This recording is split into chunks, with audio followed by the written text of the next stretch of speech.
Tinaasan ni Zelensky ang tono matapos putulin ni Trump ang drama ng digmaan habang sinusubukan ng Kyiv na gamitin ang bawat atake ng Russia bilang presyon para humiin ng dagdag na pera, armas at pangako mula sa Estados Unidos. Ngayong Lunes, ika-25 ng Mayo, 2026 matapos ang opensiba ng Russia laban sa Kiev at ang hayagang panawagan ni Zelensky para sa mga bagong parusa laban sa Moscow, may dala ng bagong mensahe ang White House sa mesa.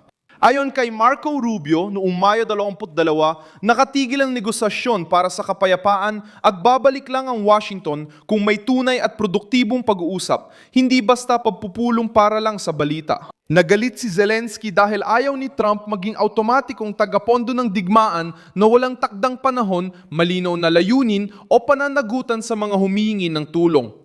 Pinatunayan ni Trump noong Mayo 8 na kaya niyang kumilos ng konkreto kapag malinaw ang layunin. Inanunsyo niya ang 3 araw na tigil putukan at pagpapalitan ng 1,000 bilanggo bawat panig. Pinipigilan niya ang palabas, hinihingi ang resulta at iniiwan ng Kyiv sa mahirap na tanong, ano ang itinatago ni Zelensky sa likod ng emosyonal na presyon? Bakit naging tuloy-tuloy na responsibilidad ng Estados Unidos ang digmaan? Paano pinutol ni Trump ang palabas na hindi binibigay ang Washington sa Kiev, Moscow o Brussels? Ikukuwento ko na sa iyo lahat ng yan pero ngayon siguradong gugustuhin mong nakasubscribe ka sa channel para manatiling mahusay ang iyong impormasyon. Impormasyon sa real time na may pinakamahusay na kalidad ng pamamahayag na nakita mo na. Sa kredibilidade, Milson Alves. Ang kalihim ng Estado, Marco Rubio, ay nagsabi noong Mayo 22 ng mga pag-uusap na pinamagitan ng Estados Unidos sa pagitan ng Russia at Ukraine ay hindi naging produktibo at halos natigil na. Sinabi niya na handa ang Washington na kumilos kung may pagkakataon para sa makabuluhang pag-uusap, ngunit nilinaw niyang wala pang negosasyon na yon. Ang pahayag na ito ay tumama sa sentro ng digmaan.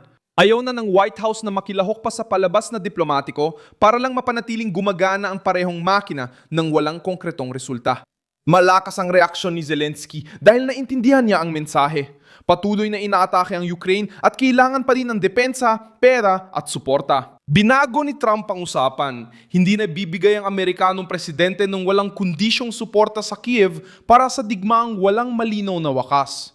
Sinusubukan niyang pilitin ang isang paraan kung saan ang tulong ng Amerika ay may kasamang mga kondisyon, negosasyon at resulta. Para kay Zelensky, mahirap ito dahil tinatanggal nito ang komportableng posisyon ng paghingi ng buong suporta habang itinutulak ang responsibilidad sa politika ng digmaan papunta sa Washington. Lumakas ang presyon matapos ang pag-atik ng Russia noong Mayo 24 sa Kyiv at iba pang bahagi ng Ukraine ayon sa mga ulat mula sa ibang bansa. Nagpakawala sila ng matinding opensiba gamit ang missile at drone kabilang ang Oreshnik missile, isang hypersonic na sandata na nagdulot ng babala sa paglala ng labanan. Nagkaroon ng mga namatay, nasugatan at nasirang mga gusaling tirahan, paaralan, palengke, estruktura ng tubig at mga pampublikong lugar sa kabisera ng Ukraine. Ang reaksyon ni Zelensky ay tugma sa luhikan niya mula simula ng digmaan. Kapag lumalakas ang atake ng Russia, tumataas din ang presyon ng Kyiv sa mga kaalyado. Pero ngayon, merong napakalaking pagkakaiba. Hindi ulitin ni Trump ang dating pulisya ng papapadala ng mga rekurso, pagtulak ng problema at pagbabayad ng US ng higit sa estratehikong gastos habang nagpapakitang tapang ang Europa. Ang tugon ng Washington ay naging mas malamig, mas direkta at mas mapanganib para sa kwento ng Ukraine. Ipinakita na ni Trump noong ika-8 ng Mayo na kaya pa rin niyang magpakilos kapag merong konkretong layunin. Inanunsyo niya ang 3 araw na tigil putukan sa Rusya at Ukraine na may planong pagpapalitan ng mga bilanggo. Kinumpirma ni Zelensky ang kilos ng Amerika at inamin na nakaapekto sa desisyon ng Kiev ang isyung Macataw sa mga bilanggo. Noong naglatag si Trump ng practical na bagay, nagkaroon ng pag-usad. Nang puro hiling na lang at walang ibinibigay, nagbigay ng senyales si Rubio na hindi magpapaewan ng Estados Unidos sa isang walang laman na mesa. Diyan nagdusa si Zelensky. Nababaliw siya sa politika. Habang lumalakas ang atake ng Rusya, natitigilan ng negosasyon at kinokondena ng Europa ang Moscow sa mga talumpati, sinusubukan ni Trump kung sino ang talagang nais ng solusyon at sino ang gumagamit sa digmaan bilang plataporma. Hindi tinapos ng White House ang papel ng Amerika dahil sa kahinaan. Ipinahiwatig nila na babalik lang sila ng buong lakas kung may tsansa para sa produktibong pag-uusap. Hindi lang para sa panibagong pampublikong presyon para pilitin ang Estados Unidos na magbigay ng konsesyon. Alam ng Ukraine na binabago ng hakbang na ito ang lahat. Sa loob ng maraming taon, napanatili ng Kyiv ang halos hindi matinad na posisyon sa kanluran. Anumang pagdududa tungkol sa estratehiya ay tinuturing na kakulangan ng pakikiisa. Anumang tanong tungkol sa pera ay nakikita bilang pabor kay Putin. Anumang hiling ng negosasyon ay inaatake bilang pagsuko. Binuwag ni Trump ang proteksyong iyon. Hindi niya sinasabi na tama ang Rusya. Sabi niya, hindi dapat madamay ang Estados Unidos sa walang katapusang pangako na walang malinaw na layunin at kontrol sa politika.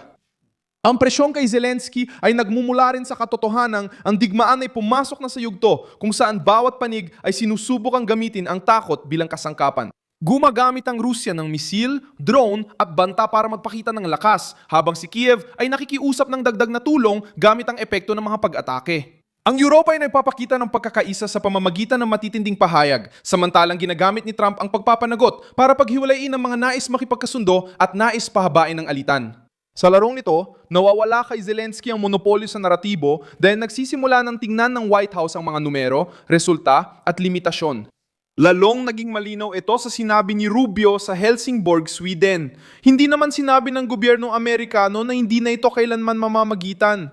Sinabi nilang handa silang kumilos kapag may produktibong pagkakataon. Mahalagang pagkakaiba ito. Hindi isinara ni Trump ang pintuan ng kapayapaan. Isinara niya ang pintuan ng paligoy-ligoy. Para sa Ukraine, parang banta ito dahil inaalis dito kay Zelensky ang kakayahang gawing patunay ng internasyonal na suporta ang bawat pulong na walang nangyayari. Samantala, nagpatuloy ang mga pag-atake sa nakalipas na 24 na oras sa mga lugar ng Rusya at Ukraine. Ayon sa lokal na autoridad na binanggit ng internasyonal na media, may mga namatay, nasirang infrastruktura at nagpapakitang malayo pa ang labanan sa matatag na tigil putukan. Tinutulungan ng sitwasyong ito si Zelensky sa paghiin ng aksyon, pero pinapalakas din ang argumento ni Trump.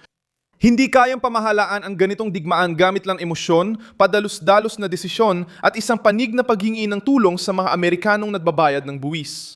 Pinutol ni Trump ang palabas dahil alam niyang magkaibang pagsuporta sa kaalyado at pagpopondo ng estratehiyang walang patutunguhan. Maaring kailangan ng militar sa ilang pagkakataon. Makatutulong ang diplomatikong presyon at papapalitan ng bilanggo sa paglilitas ng buhay. Ngunit hindi ito dahilan para sa patakarang otomatikong Washington ang nagbabayad, Kyiv ang humihingi, Bruselas ang nagsasalita at Moscow ang umaatake.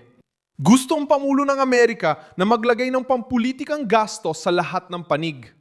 Nainis si Zelensky dahil nabawasan ang kanyang kalayaan dahil sa pagbabagong ito. Kailangan pa rin niyang kumbinsihin ng Estados Unidos na malinaw ang layunin ng tulong ng Amerika.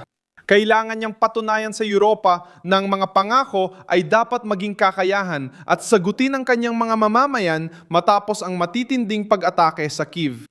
Kailangan niyang harapin ng Rusya nang hindi nabibihag si Trump ng digmaan na siyang nagpapabagsak sa naratibo ng kaliwa. Nagulat ang sistema nang sabihin ni Trump na hindi dapat magpatuloy ang digmaan na parang palabas na pinopondohan ng Washington. Mas mahirap na ang susunod na yugto para sa Kiev. Kung gusto ni Zelensky na manatili si Trump, kailangan niya magpakita ng konkretong plano, layunin, garantiya at luhikang mahalaga para sa Estados Unidos. Kung itutuloy ni Putin ang pagpapalala ng mga pag-atake, maaring dagdagan ng White House ang presyon. Ngunit ayon sa kanilang estratehiya, hindi sila padadala sa sigaw, video at emosyonal na headline. Kung seryoso ang Europa na ipagtanggol ang Ukraine, dapat nila itong patunayan gamit ang yaman, depensa, bala at direktang aksyon, hindi lang talumpati tuwing may atake. Ako si Milson Alves, internacionalista at layunin kong bigyan ka ng tama at araw-araw na impormasyon. Nasa video description ang mga news link. I-like ang video, mag-subscribe sa channel at tingnan ang komento para maging aktibo sa komunidad ni Milson Alves.